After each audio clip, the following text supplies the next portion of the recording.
Rolling Stones on Vintage Sound 93.1 FM, 2 for Tuesday with Honky Tonk Woman, and before that, When the Whip Comes Down.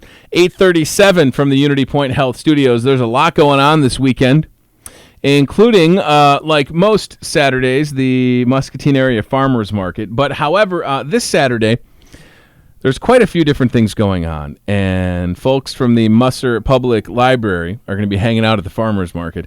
And apparently, I did not know this, but it is Talk Like a Pirate Day. And Betty Collins is right there, Youth Services Librarian. So you're saying, Betty, that Saturday, September 19th is Talk Like a Pirate Day. Tony, you be right about that. And it's Talk Like a Pirate Day all day?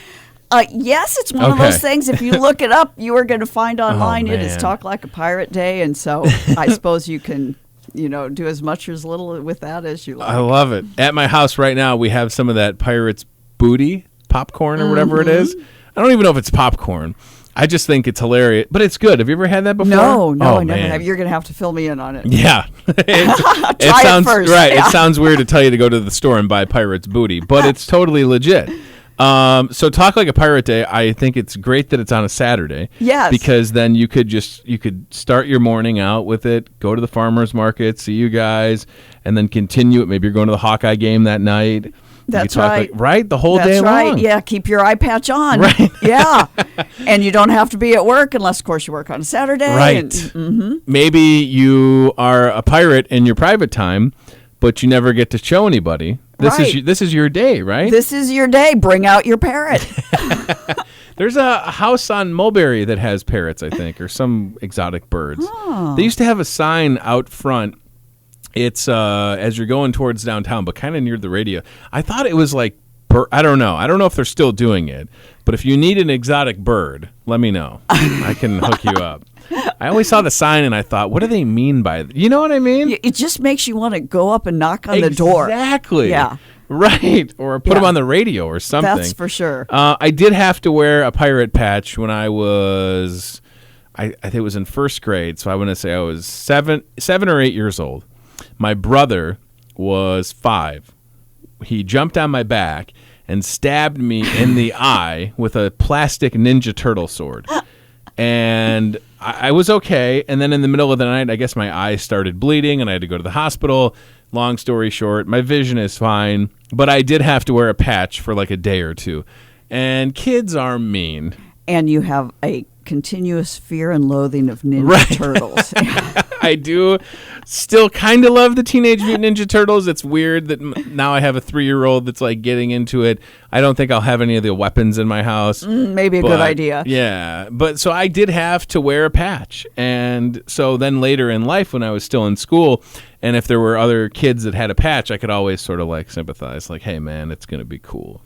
Right. Don't let them get you down. That's right. At the very least, you could go as Captain Hook for Halloween. Right? That's right. All you need is the hook. You're set. And if you had to choose between an eye patch and a peg leg. Right. Probably the eye patch, yeah. Yeah, no kidding. I would take that every day of the week. So what else are you guys doing while you're at the farmer's market on Saturday? Well, we're going to have, we make library cards. That's, of course, You can great. do that on the road? Yes. Okay. Now we can. That's one of the great things about technology. Now we have this remote system. In fact, we took it out to the ballpark this summer. Cool. Yes, that was fun. And we took it to the aquatic center. And so you could make your library card right there when you're out, doing recreation, out with the kids. Yeah. And so we'll make cards at the farmer's market. And then we'll also have some things for kids to do there. We have this wonderful, wonderful lady, Judy Brotherton. She's going to be here this Saturday with her pirate books, doing a pirate story time. Cool. Yeah, should be lots of fun. And we'll have some crafts for kids either to do there or take with them and do at home. I don't have a library card for Musser Public Library. I know. I should. And I'll be there on Saturday. Well, then bring your ID. Okay. Yep, bring your photo ID. Deal. If that does not have your address on it, bring something else with your address. We'll make up a card. It'll just take like 2 minutes. Deal. Because now, in 2015, Betty, these library cards, yes, if you want to go take out a book, but then there's like the streaming music stuff and the movies. Oh, there's so much. And I've been to the library. My oldest loves the train tables and the fish tank. But it's really, there's been a shift over the past few years to where and I guess maybe Musser Public Library has been ahead of the curve where your programming is, because you can't just assume walk in, get a book, leave, because that's really not the MO anymore, right? Well, I think we all want more than that. Right. People want more. That kids want more than that. Librarians want more than that. We love the books. We're Right. all about the books. Sure. As a great starting point. And we think of the library as a place where you just come for lifelong learning. If you have a passion to Sure. do something. I always tell the third graders a great story, because when they come for their tour, they are sitting right underneath this this sculpture of a pterodactyl skeleton. Okay. And we had a library patron who wanted to know how to make those kinds of things. He checked out a book. He read the book. He followed the directions. He made the thing with his skill saw, brought it in, and gave it to us. And That's so, awesome. I know, isn't that great? Yeah. And so that's the kind of thing. Libraries are all about the books as like a great way to start whatever interest that you have. You should have somebody that's interested in building me a DeLorean take out a book and then build me a DeLorean, so then I don't have to buy one because they're expensive, and then I could custom fab it to look like the Back to the Future car. Now that would be fun. I'm assuming that there is a book on how to build a DeLorean at the Musser Public Library. Well, if there isn't, if there's a book out there, if we don't have it, we will find it for you.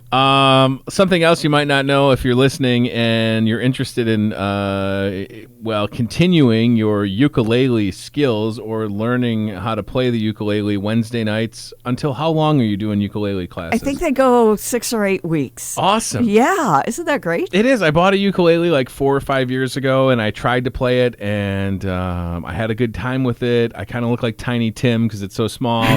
But and then the class is free. So that's fantastic. That everything except for you have to bring your books back or pay a fine. Everything we do is free. I love it because that's just the way we think about how the world ought to be. Yeah, no, it's super cool. And then for the kids, what's the spark plug? Now, this is something your oldest might be getting about the age for this. Okay. It's 4 through 8. That's our target range, plus anybody in the family who wants to come. Okay. We have a really great snack, fruit, vegetables, cheese, milk, juice, that kind of thing, at the beginning at 6 o'clock on Thursday nights. Okay. And then we have a book or a story, because, of course, the literature is like up front and center and sets us off on our activity, and then we do things. Awesome. And so we want to always have programs where the whole family can jump in and do things. And this week we're going to do a dig, a Devonian dig with the University of Iowa Natural History Museum. They are bringing a little dig for us. I love that. Yeah.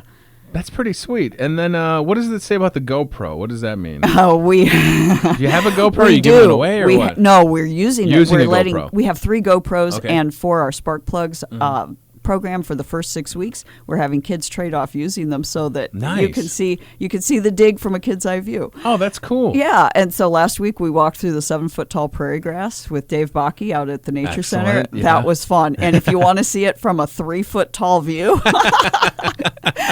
go on to the library Facebook page and take a look.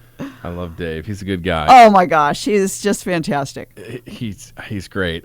Skeleton Key Club. Yeah, that is for 7 through 12-year-olds. Okay. And it is high energy, high interest. This is another one where it's about the learning, and we love to include books, and of course we want people to check out books, but when you come to Skeleton Key Club, it's not sitting down and reading a book. You are doing things. Cool. Okay. Yeah, and so we always try to do really, really fun things that kids are going to learn something from, and maybe it'll spark their interest in something. And it's Squishy Circuits this month. I don't know. Have you heard of Squishy Circuits? No. It is this concept. If you Google it, you're going to find all these interesting looking like Play-Doh type creatures, but they're made with salt dough and sugar dough, because that is insulating dough and conducting dough, so that you can light them up with electrical components.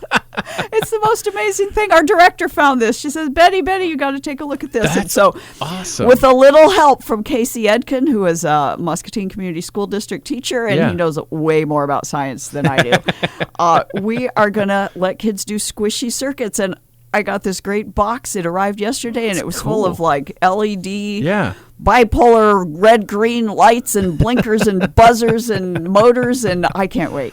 Oh my gosh, I love it. So again, if you're listening, Musser Public Library, more than just books, obviously, with things like that. I mean, building circuits and that's great. But at the core, yes, if you need a book, go there. If you want to get your kids into the programming, do it. Play the ukulele, talk like a pirate on Saturday, and then all the adult programming as well, which I think is fantastic. So, for me growing up, Oak Park, outside of Chicago, we had this small library walking distance from my mom's house. It was called the Maze Branch. And in Oak Park, they have this massive library. It's probably less than 10 years old. So it was big, state-of-the-art, big place. But I always loved the little neighborhood spot.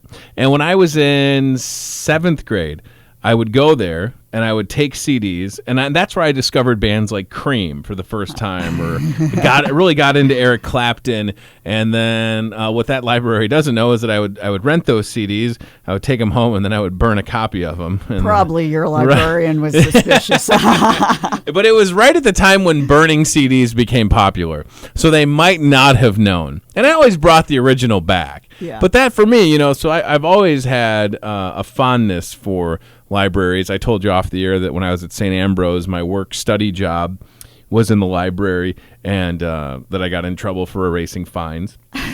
But it was still a good experience, And I really think that what you guys are doing is great. I mean, Talk Like a Pirate Day, and these are all excuses to educate, inform, and have fun, right? Absolutely. Yeah. That's exactly what it is. These are all excuses to just learn something, Sure. to have a great time, to do things together. Yeah. And I will get a library card on Saturday, and I'm not saying that like I'm on the radio and I'm saying that. I'll be there on Saturday. We are going to hold you to it, Tony. What's funny though, Betty, is that I've moved. So and please don't tell the authorities, but I've been in my current house in Muscatine now for 2 years, and I still on my driver's license have my first address from when I moved to Muscatine 3 years ago. Well, So. Lots of people are in that situation. Just Okay. bring in a piece of mail or something, perfect. like your auto insurance or something that has your current address, All right. and that's great. That's all I need for a library card. Photo ID, proof of address. Now, none of my previous library outstanding fines over the years, those don't transfer. It's not like a credit score with the library. You're okay. Your permanent record. Okay. Because I would be a little worried that some of those fines. And one time, like when I was getting ready to graduate from St. Ambrose, I totally had like found a book, and I was like, oh, this is like 2 years late. And I brought it in, and they were happy to not charge me the fine. So that was nice. Yeah, So, bottom line, Right. really, libraries just want the books back. they just want the book. That's it. Just bring it back. Well, I appreciate you coming in. Oh, thanks for having me. Oh, you're welcome. And I hope that Saturday goes well, and I will get a card, and I encourage people, if you're listening and you do not have a library card, to grab one and definitely hit like on Musser Public Library's Facebook page. Have a good day, all right? Thanks. Take care, matey. I love it. Talk Like a Pirate on Saturday with Musser Public Library. He's the most interesting man